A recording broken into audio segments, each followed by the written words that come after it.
Welcome back to Outnumbered the podcast. You are listening to episode 244, What I Would Tell a Younger Me About Making Friends. You guys, having friends as a mom is really tricky sometimes, but it is so crucial that we have someone who understands us and understands some of the chaos that we are living in. So today we are going to give you 5 tips, things that we would have told our younger selves about making friends and keeping them and making sure that these positive people are in our lives to help us feel a little bit more sane as we wrangle all our beautiful children. So let's dive in.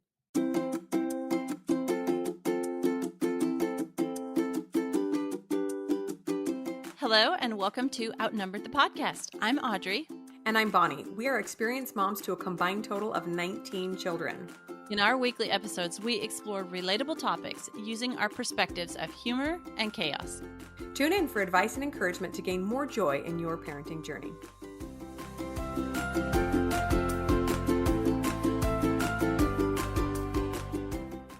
Hello, friends. Welcome back to the podcast. Today, we are talking about making friends, but specifically what we would tell our younger selves about how to make friends as moms. Because whether we admit it or not, we all need friends for sure. And yet, as busy moms, it's extra tricky, right? We don't have lots of time to just sit around waiting for our friends to call us and then to go do fun things. We're busy.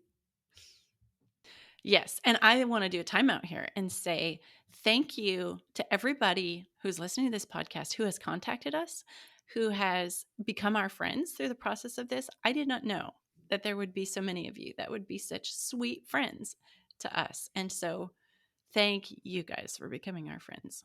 That Yes, means a for lot to us. sure. Yeah, for sure. And honestly, Audrey and my relationship as well, like there's lots of negative that can be said for the internet and for social media, but I've made so many wonderful friends and mom mentors and great people to look up to. So if you are in need of a friend, there's always the internet, right?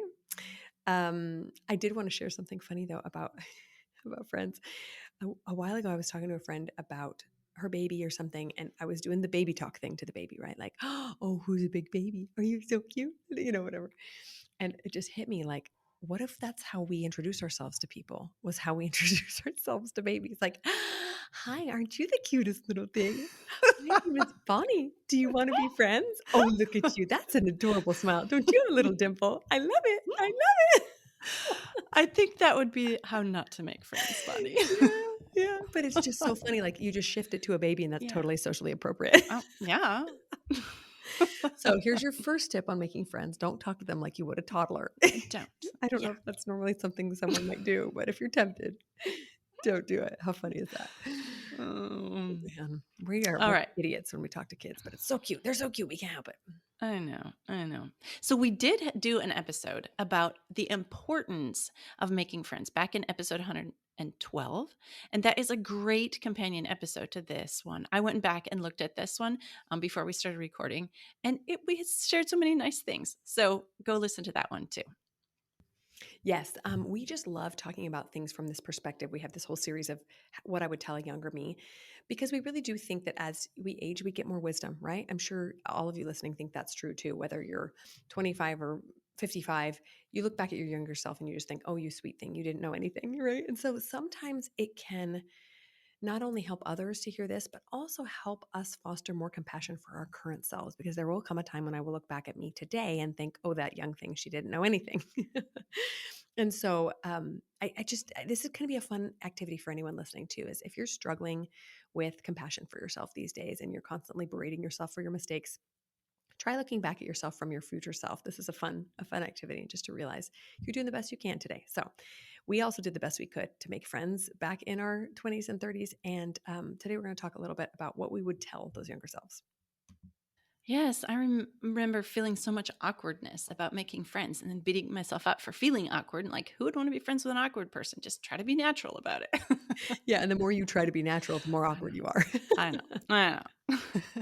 So today we have 5 main lessons that we wish we could share with our younger selves about friends, making friends as a busy, harried mom.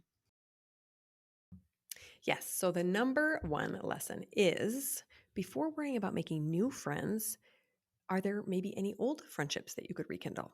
So we very often just kind of move quickly through life and transition to new stages and forget the people we've left behind. When I start thinking, sometimes it's fun to think about who would come to your funeral. I'm not trying to be morbid, but you just wonder like who would care enough.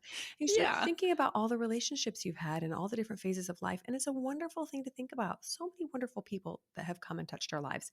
So sometimes when we get stressed out about making new friends, it can be a relief to just think, maybe I just need to reach out to someone who already has some history with me. It's definitely a lot less work than making a new one. Yeah, I think this one is one that my right now self needs to remember because I kind of have this thing where I somehow let a friendship go or, just naturally ends. And I'm like, oh, and I'm like mourning it, but never doing anything to make it fresh again. It's not a secret that it can be hard and uncomfortable to put ourselves out there and make new friends. But let's think about those old friends because we already did all the work to have those friends, and we might just need to reach back out to them. I love seeing. So this summer we went out back to near where I grew up, close enough that there were some people that I grew up with there, and I loved reconnecting with some of those people. And both of us commented like, why did we ever stop communicating? Why did we let this friendship go? Because it was and then how sweet it was that we could just fall right back where we pick up right where we left off. And that was so sweet. So yeah, I like my today self needs to hear this too. I know I've mentioned on the podcast multiple times before about the group of college girlfriends that I have that we get together about every year and a half or so. And I'm so grateful to whatever it was that got us finally, reconnecting, because there were several years where we, would toss emails back and forth, but not a lot of seeing each other or communicating. And now there really is no excuse. We have FaceTime and Skype and Zoom and Marco Polo and texts. We can be in touch with anybody, even if they're on the other side of the world. And so maintaining those relationships, there's no excuse for not maintaining them, even if they're long distance. Okay, good one. Number one. Let's move on to number two. You don't have to have lots in common. It helps, but we sometimes spend way too much time trying to find somebody who's just like us and gets along with our husband, and our kids are about the same ages and we all get along. And just stop. It's too much effort. It's not going to work. Especially if you're like Audrey or I and you have way too many children and live weird lives, like nobody's going to match up to you. It's okay. I know. I feel like, some people we can be friends with because they have kids the age of our older kids. And then some people, it's like they have kids the age of our younger kids. And like it's kind of this dichotomy. There's not very many people who have monstrous sized families like Right. we do. Well, and I'm glad you brought that up, because I think for many years I used that as an excuse. I would say, well, I have friends that only have teenagers. They don't want to hang out with us because we have little babies. And I have friends with little babies. They don't want to hang out with us because we're busy with teenage things. And then I finally was like, wait a minute, stop. You have something in common with all these people. Why can't you make a relationship anywhere? You totally can. You don't have to have lives that are exactly the same. In fact, that is where the zest for life comes, right? My friendships where we're the most different are some of the funnest because they bring perspectives that I never would have considered, because I'm here being a busy mom in my, suburban home, and my other friend brings a perspective from a big city as a single girl or whatever, and I can learn so much more from them, right? So again, totally great when everybody matches up and it's a friendship made in heaven, but that's kind of a tall order. So instead what I like to do is try to find someone who matches up to me, right? Someone who I like being a part of her life. Doesn't have to be the same as me. Very often opposites attract, right? Someone who's fun to talk to, who, another important thing is someone who's available when you're available. I mean, you can always Marco Polo whenever or something, but it's helpful when they have a little bit of free time at the same time as you, so you can actually make that relationship flourish. Yeah. Yeah, that is one of the few things that really matter is are they available when you are? And then like you just mentioned Marco Polo or these online versions of communicating that we have. They don't even have to be available at the same time. It makes us so easy as moms because we can do it after we put our kids to bed or whatever. Here's another thing that matters. Do you have things to talk about? Do you have things in common? Do you make each other laugh? Do you feel filled up after interacting with this friend? So, one of my best friends right now is a lady who's almost 90. And it's like there's so many things that we don't have in common age, kids, family, blah, blah, blah. But those things that I just mentioned, availability, things to talk about, make each other laugh, fill each other up, those are there. And it's one of the sweetest friendships ever. Oh, yes. I love that. Do you fill each other up? Do you have a good time together? Right.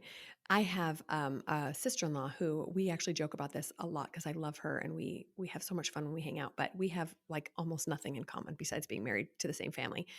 I mean, we do have a lot of the same values, but as far as preferences, like the movies I like, she doesn't like, the songs I like, she doesn't like, the food I like, she doesn't like finding someplace to eat together is like comical sometimes. Like, I don't want your grilled cheese. Well, I don't want your fancy weird thing. And but we have become such good friends because we were just kind of put in each other's orbit. I wonder if we ever would have taken the time to get to know each other enough to become great friends if we hadn't been put in each other's place in the same family, right? So that's just kind of a challenge. Is like you don't have to have hardly anything in common with someone to love them. So give them a chance. Okay, so number 3 tip would is that I would tell my younger self that friendship is a two-way street. So I have noticed that as my life has gotten busier, I have very often expected my friends to come my way more, but I don't make as much time for them, which is kind of selfish. I didn't really realize I was doing that until I stepped back and took a look at it. Yeah, this is another reason it helps to find somebody who wants or has available the same amount of time to dedicate as a friendship to a friendship as you do. I have to admit, with my 9-year-old friend, 90-year-old friend that I mentioned, that she has way more time to dedicate to the friendship than I do right now, and she's so sweet about not getting frustrated that I have something to do, or I'm busy. Like she always is respectful of, oh, is this okay time to call, or that kind of thing. But let's make maybe some questions. Is she always busy when you call? Do you feel like you're a last priority? Do you need somebody willing to offer more time and energy to the friendship? I do remember a friendship, and it took me a staggering amount of time to realize that I was the one always reaching out. I was the one always trying to make plans, always, trying to get something together. And the friend never had time for me. I think maybe she was just trying nicely to tell me to bug off by not being available or something. But like, just tell my younger self, like, pay attention. How much of a two-way street is it? Yeah, yeah. And of course this doesn't mean that you can't be friends with somebody who has vastly more or less time than you. Like for example, you and your 90-year-old friend. It does mean though that you have to both be willing to, come the other person's way a little bit. So, what I want to say here is don't shy away from conversations about this. So sometimes we women do not like confrontation. We don't want to talk about anything that's kind of hard, but this can be a great way to grow the relationship. In fact, recently I had a conversation like this with my sister-in-law because she has recently sent her youngest off to school, so she has vastly more time during the day than I do. And it's just true that not everyone's life grows or shrinks at the same pace, right? And I have had to distance myself from friends and family that now have more time, and it's sad sometimes. But I was able to have a conversation and say, "I'm sorry that I'm not as available anymore. I still love you. I still want to hang out with you whenever I can." And she's found other friends that have more time to be there for her. So it is a great way to ensure that your friend knows that you still love them and that you still do value time together, but it might just have to adjust a little bit as life adjusts. Oh, that is so good. I know that I have also been on that end where I haven't returned somebody's calls, or it's been very one sided the other way, and I just like, well, you messed that one up, right? This episode is brought to you by Project Run and Play. Do you enjoy sewing, or do you want to learn how? Project Run and Play is the place to go for sewing inspiration, tutorials, ideas, and fun. Yes, Project Run and Play is a sewing community that focuses on the collaboration of sewing challenges. And it's actually where Audrey and I met, I think. Run by 4 sewing experts, one of whom is Audrey. Project Run and Play focuses on helping people learn and continue to sew. It is where we met. Wasn't that fun? So fun. Whether it's participating in a sewing challenge or learning to sew using their many patterns and tutorials, this welcoming community has room for you. There's always something going on to inspire you to build your sewing skills. Head over to the Project Run and Play shop for the best, most comprehensive sewing patterns, and there's even some free ones available. And be sure to make the Project Run and Play site your go to source for tutorials, challenges, and inspiration. Okay, so number 4, here's a tip. If it's not on the calendar, it's not going to happen. There's an author, John Acuff, and he says he always schedules his next dinner, coffee, lunch date at the end of the previous one. Genius, right?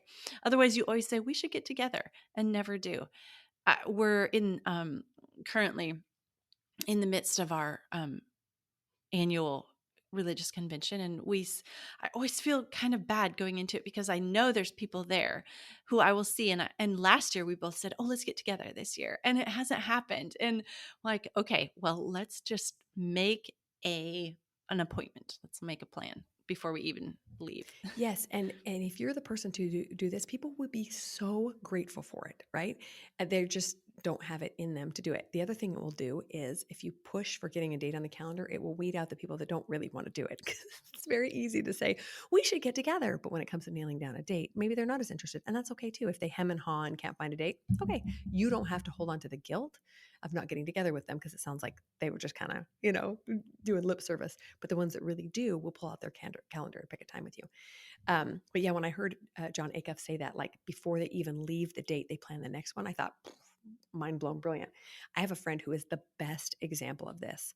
Thanks to her, we have created a monthly dinner date with a handful of friends that we have done almost every single month for 4 years now because she insists that we get a date on the calendar. And sometimes I'm like, okay, I'll get my calendar. I don't know. We're going to be busy. It's just easier to put off, but I value the friendships. And so I pull out my calendar and we put it on there. And thank goodness, because we have this history of some great times together. But yeah, it's only thanks to the person who actually made it happen. That's right. Definitely. I would say to my younger self, don't feel like you're being pushy because everybody's going to be so grateful that you made it happen. Like just think of yourself as being the coordinator and not the pushy person. Just reframe it. Think of it differently because it's such a good idea. Just make it happen. You're coordinating things, not pushing things on other people. Like you said, if they don't want it to happen, they will find some excuse to get out of it. And on that note, I have another friend too who is very, very, very social, she's very much an extrovert. And very often she has kind of lamented that she's the only one who ever makes any plans, right? People are like, we should get together. And she's like, okay, let's do lunch on this date. And sometimes it makes her frustrated because it would be really nice if someone else would plan things. But finally she realized, you know what though? I value the friendships and the time way more than I value the relaxation of not planning it. So I will be the planner. And she just stepped into that. I am the planner. If things are going to happen, it's up to me. So if I am not in the mood to plan, then things aren't going to happen, and that's okay. So instead of kind of fighting against that reality, nobody plans but me. She just says, "I'm the planner. If things are going to happen, it's thanks to me." So I love that attitude. Okay, so something we did say in our previous episode 112 about making mom friends was that find a friend in a circle that you're already doing something, right? So if you're a gardener, go to a gardening club. Like if you're already doing that, do that with a friend. If you're going to a park with your kids, find a mom who has kids and go to the park together. Like you can find friendships among what you're always doing. So you know that, your kids are going to have this class at this time at the library. So you have this amount of time free or whatever. We'll plan something for another person who would also have that time free and work it into something that you're already doing. We shared that tip and I was like, oh yeah, that's a really good tip.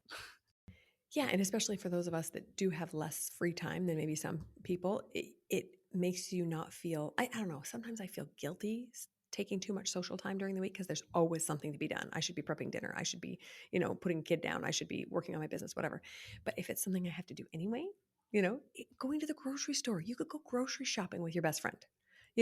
Hey, I'll meet you at 7 p.m. When dinner's done, we'll go grocery shopping together and, get a little treat at the end and celebrate. It would be so fun. Might as well, right? Okay, so number 5, fifth tip, what I would tell a younger me is that sometimes it's okay to let go. As we've mentioned, sometimes life shifts, things change, and friendships that you've had sometimes for a long time just don't work out anymore. And there can be some grief surrounding this, but it's also okay to let it go. You don't have to make it mean anything about you. You don't have to make it mean that, you're not friendship worthy or that you did something wrong. It can just be time to move on. Yeah, sometimes this is sad and sometimes it's just the right time to let somebody else go and to let someone new in. Like the time that you were spending with this other person or trying to work on this relationship that just wasn't working out, is time that you could then let someone else in or spend with someone else. It's something that I often think about from like a cleaning perspective of my house, because I think it was Joanna Gaines that said, everything that you let go of makes space for something new to come into your life. And I was like, oh, that kind of applies to friendship too.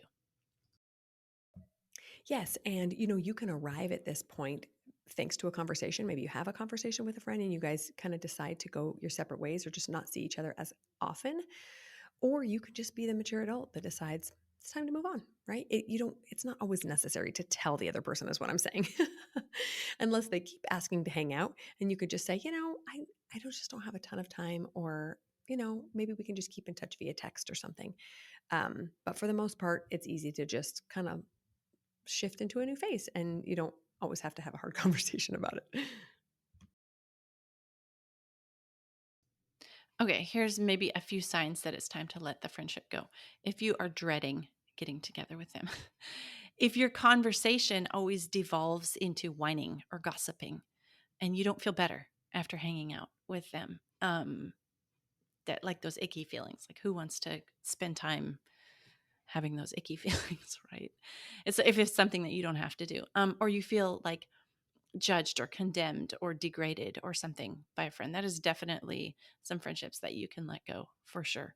Um, it's not, you don't have to have those in your life. You're a busy mom. Yeah, and that doesn't mean that every friendship you have has to be sunshine and rainbows and, bring you nothing but joy. Sometimes I choose to have friendships that are kind of hard because I want to be there for that person, or I know that that person needs a friend, or I want to work on my patience. Sometimes there are kids of mine that I don't really want to be friends with, but they live in my house and I'm stuck with them, and so I work on that.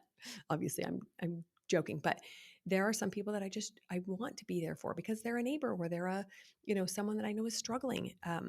But be sure that you also have friendships in your life that come very easy, even if it's just one, where you don't have to think too hard or work too hard, and it doesn't require a lot of you emotionally to hang out. It actually fills you up instead of depleting you. That's really important. Yeah, we did link an article in that previous episode about the benefits of having friends. And it's really worth it. Okay, so here's another thing that's kind of interesting to address or to tell our younger friends about, to tell our younger selves about. And we know that there's young moms that listen to these episodes because you've come up to us and told us that or reached out to us. So we have been asked the question, and we want to talk to our younger selves about what about friendships with the opposite sex? Yes, no, why? Oh, you're going to make me answer that first? Okay. Yeah. This is a tricky thing, and I think we have a couple of marriage episodes that talk about this, at least one. I believe that when you get married, you create a cohesive unit. And if you want a friendship that could potentially cause harm to that unit is what I'm going to say, then I think it needs to be a unit decision. It needs to be a decision between you and your husband. So my husband and I actually have some pretty specific rules. I don't know if you want to call them rules, guidelines for what we do and don't do with the opposite sex. We don't get in cars one-on-one with the opposite sex. We don't go to dinner or lunch one-on-one with the opposite sex. That's not a big deal for me because I don't have a lot of guy friends. I have some friends back from, high school or college that I'll chat with here and there. By chat with, I mean like not just like comment on each other's pages. We don't really chat privately, but it's a little bit harder for my husband. Like he manages a team at work. Sometimes he needs to have conversations with people who are of the opposite sex.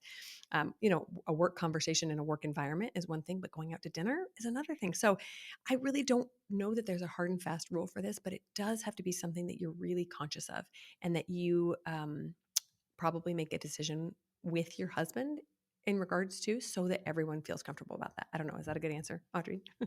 That's a great answer. And because you mentioned those previous episodes, I know like people can go back and look for our marriage episodes as well. But that is the guiding principle of our marriage as well. And I have come to the point where I don't feel comfortable having a friendship with someone of the opposite sex unless they are a friend with my husband as well. And then like we will talk with them or we will go out to dinner with them. And it's often couples, they get married and we're married. And so then like you can be good friends with them. But it is not a friendship outside of me and my husband's unit. that make sense? Is that the word I Yes. want? Yes. Oh, that I love that you said that too, because I'm thinking of some couples that we hang out with who I value the relationship with the husband as much as I do the wife. I love them. They're wonderful people. We have great conversations, but I would never call them up and say, "Hey, you and I should go out to lunch." That feels a little awkward to me. But we'll get together as couples and have a great time. And maybe he'll talk to the wife for a while and I'll talk to the husband. But there is safety um, in making it a unilateral decision together and in ensuring that you are together when you're spending time with this person. Yeah, and again, it's not a matter of because I'm looking to do anything untoward. It's just a matter of protecting myself from temptation. Yeah, and respect for your spouse too. I really, really appreciate that my husband is the same in his work situations. Like he won't travel with a female if it's by himself. He will he'll always like get a separate rental car or whatever it takes, so that he's just like out of respect to me. And I really, really appreciate that. And I always try to have the same respect for him too. And this does include online friendships for me Mm, as well, because so many relationships have been ruined because mhm. of seemingly innocent reconnecting with an old friend. And Yes. I just don't want to go there. Like you said, avoid the temptation, um, out of respect for my spouse. Yeah, I have two kind of guidelines that could be helpful. You might want to ask yourself, okay, is what's happening right now in this relationship, is this something that my husband would be okay with? Right. And maybe it is. And if it is, then the second guideline is this something that could be misconstrued by a third party? So let's say your husband's like, yeah, I'm fine with you going out to lunch with this male coworker, but a neighbor walks by and sees you having lunch with a male coworker. Could that be misconstrued as infidelity? Could be misconstrued as an inappropriate relationship with somebody outside of your marriage? I don't want any of that. I don't want any gossip going on. I don't want anybody thinking that maybe they saw me doing something. No, thank you. So I'm just going to stay far away from those situations. That is so good. It brings to mind, one time I read this article about this salacious rumor is out there that Prince William is having an affair with a woman, because one time they were seen at a restaurant together. And well, but it is Prince William and he does live in a fishbowl. And if he was having an affair, would he take a woman to a public restaurant? Yeah. It was Like, probably like his executive assistant or something that he, yeah, some business relationship. But yes, it's that easy. And granted, most of us do not have the tabloids chasing us yes, around and trying to just right. catch any bit of gossip. But all it takes is one misplaced rumor to destroy lives, really. And so I want to stay far away from that for sure. Yeah, definitely. Like you've got your kids watching you, and what kind of relationships do you want them to be having with other people when they're getting ready to get married and have their own relationships? It's awesome to be a good example for them. And yeah, I love everything you said about that. All right, quick final thoughts, you guys. Friends matter. They really do. And this is one area of mom life that I just don't think we take enough attention, time and attention for. I actually think I actually took more time and attention for it when my kids were younger because I did have a little bit more free time. I wasn't running around quite so much and I didn't have the businesses I do now. But I purposely make time for this. I make time to go out with couples with my husband. I make time to go out with girlfriends because without it, I feel really, really alone. And again, online friendships can be wonderful as well, but there is something about being in the presence of a friend and getting a hug and being able to open up your heart to somebody who really loves and trusts you. And that is another thing to be said for those older friendships is sometimes, I mean, nothing really can substitute for time. And if you have someone who really knows you, it could be really worthwhile to rekindle those friendships and get together even once every other year to meet up with somebody who really loves you and sees you for who you are.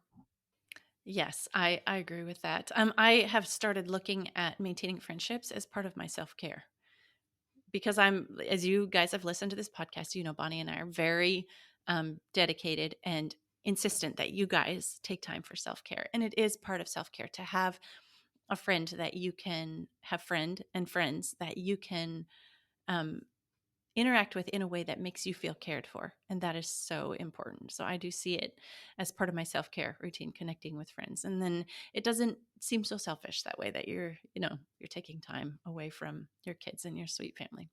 So Yes, absolutely. I need this kid so that I have the energy to deal with you. So, all right, that's our episode on what I would tell a younger me about making friends. Go out there, make friends, hang out with them, and do not feel guilty for it for 1 second, friends. All right, we'll talk to you next week. I'm Bonnie. I'm Audrey, and we're outnumbered. Thanks for listening, friends. Click the link in the show notes to subscribe to our email and never miss another episode. Show us some love by leaving a review on iTunes or sharing the podcast with a friend. Thanks for all your support. We'll talk to you next week. Okay, time out, Bonnie, here. What if we tell our younger friends, younger moms, about friendships with the opposite sex? Yes or no, and why? Oh, okay. Yeah, let's do it. Can you do that one off the cuff? Sure, let's do it. Okay.